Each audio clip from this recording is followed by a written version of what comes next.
Welcome to Spectral Ledger. Ghost Hunter.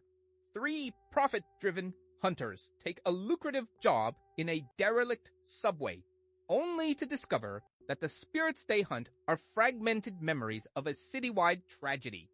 Greed, empathy, and a forgotten history collide in a fight for the truth. If this story pulls you in, like, subscribe, and turn on notifications so you can follow the next part the moment it arrives. In the belly of the city, where the neon never sleeps, we sell a service the government ignores. A single high-paying contract just hit our ledger, offering more credits than we've seen in 6 months. Kai knows this is the only way to clear the agency's debts and keep their sanctuary from being seized. Hannah doesn't care about the bookkeeping! She's just eager to put her gauntlets to work on something substantial! Ren warns them that Sector 4 is a dead zone, where the hauntings are more violent than any they've faced. Despite the risks, the payout is too large to ignore, and Kai seals the deal with a single tap. Ren calibrates the equipment to the subway's unique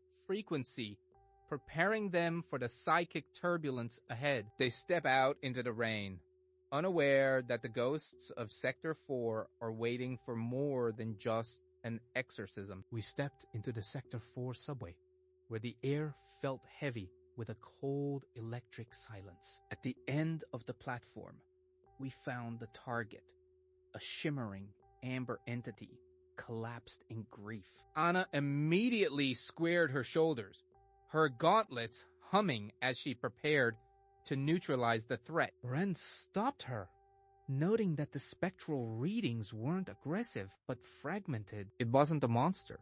It was a piece of someone who didn't want to be forgotten. One quick exorcism would clear our debts and secure the payout, but the cost felt too high. Kai made the call, ordering a rescue operation instead of the erasure we were paid for. As the digital ledger synchronized with the ghost, the tunnel began to vibrate with an unstable energy. We had saved the memory, but the act of pulling it back had ripped a hole in the silence of the station. Kai initiates the rescue sequence, hoping to save the spirit's essence without destroying it. The energy does not flow smoothly.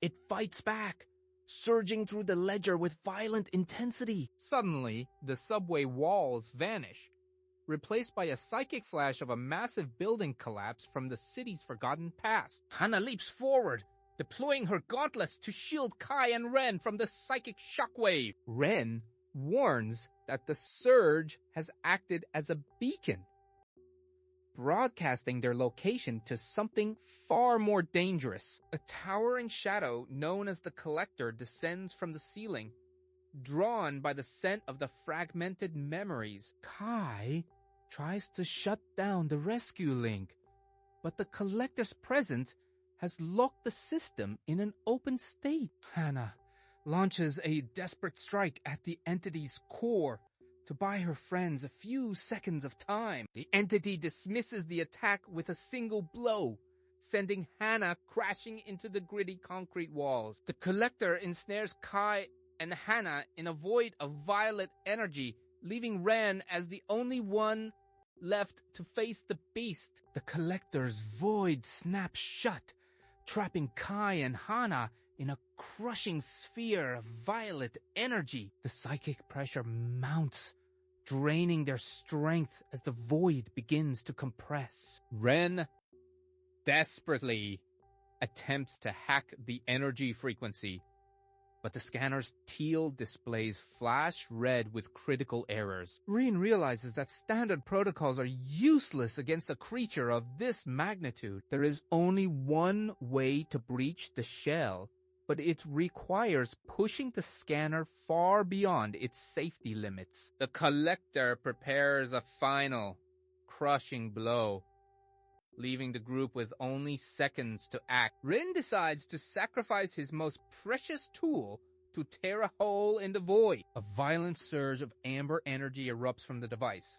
shattering the violet prison and knocking the Collector back. The immediate danger is gone, but the resulting shockwave begins to bring the subway ceiling crashing down around them. We barely made it out of the Sector 4 tunnels before the void collapsed. The collector's wake tore through the foundation, sealing the exit behind us forever. We stood in the morning chill, breathless and broken, staring at the ruins of our payday. The client canceled the contract the moment the site was destroyed, leaving us with nothing but debt. Hannah's energy was spent, her usual fire replaced by the heavy weight of another failed job. But as Ren searched the wreckage of his scanner, he found a single, pulsing fragment of spectral data. It wasn't just a memory of a tragedy. It was a recorded sequence of the event. We decided to keep the discovery off the ledger, treating it as a secret between the three of us. After a quick decryption, Ren realized the building collapse wasn't an accident, but a calculated act of sabotage. This city is built on a lie, and we're the only ones left with the evidence to tear it down.